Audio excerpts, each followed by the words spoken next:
ஹாய்ங்க, இன்றைக்கி நம்ம ஒரு புது டிஷ் ரெடி பண்ண போகிறோம். வாங்க அந்த டிஷ்ஷை எப்படி ரெடி பண்ணுறதுன்னு பார்க்கலாம். இந்த டிஷ்ஷோடைய பேர் வந்து KCM கிரேவி, அதாவது காளான் கேப்சிகம் மட்டர் கிரேவி. இந்த டிஷ்ஷு செம்ம டேஸ்ட்டாக செம்ம ஆப்டாக இருந்தது. சப்பாத்திக்கு அவ்வளோ டேஸ்ட்டு. ஸோ இந்த டிஷ்ஷு எப்படி செய்யணும் அப்படின்றத நம்ம இப்போது பார்க்கலாம் வாங்க. இவங்களுக்கு தேவையான பொருள் என்னன்னு பார்த்தீங்கன்னா, சூப்பரான ஃப்ரெஷ்ஷான நல்லா ஒயிட்டாக இருக்கிற காளான் தாங்க. காளானை நம்ம ரெடி பண்ணிக்கிறோம். ஒரு பெரிய கேப்சிகம் எடுத்துக்கிறோம். இது மட்டர் சீசன், அதாவது பட்டாணி சீசன்றதுனால பட்டாணியை நல்லா தோலை உரித்து டப்பாவில் போட்டு வச்சுட்டோம்னா இது மாதிரி யூஸ் பண்ணிக்கலாம். இந்த டிஷ்ஷு செய்கிறதுக்கு தேவையான வெங்காயம், தக்காளி.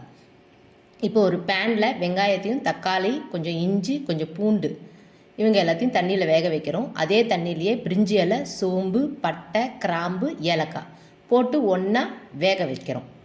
இவங்க வெந்த பிறகு நம்ம தண்ணி தனியாகவும் இந்த வெந்த வெங்காயம் தக்காளி தனியாகவும் எடுத்து ஆற வச்சுக்கிறோம். இந்த தண்ணி யூஸ் பண்ண போகிறோம், அதனால் கீழே ஊற்ற வேண்டாம்.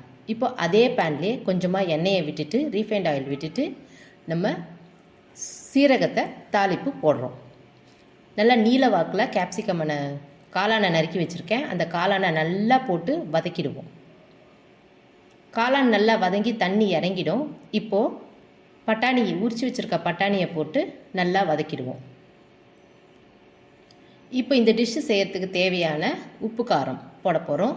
கொஞ்சமாக இந்த டிஷ்ஷு செய்கிறதுக்கான உப்பு, ஒரு ஸ்பூன் கட்டை மிளகாய் தூள், தனி மிளகாய் தூள், அதுக்கப்புறம் கரம் மசாலாவுக்கு பதிலாக நான் வந்து பன்னீர் பட்டர் மசாலா, அந்த மசாலா இருக்குல்ல, அதை போட்டு வதக்கிட்டேன்.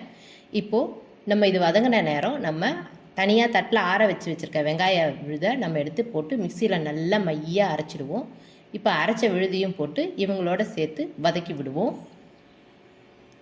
இவங்க நல்லா வதங்கிட்ட பிறகு நம்ம தனியாக அந்த தண்ணி எடுத்து வச்சுருக்கோம் இல்லைங்களா, அந்த வெந்த தண்ணி, அந்த வெந்த தண்ணியை இதில் விட்டு கொஞ்சமாக கொதிக்க விடுவோம்.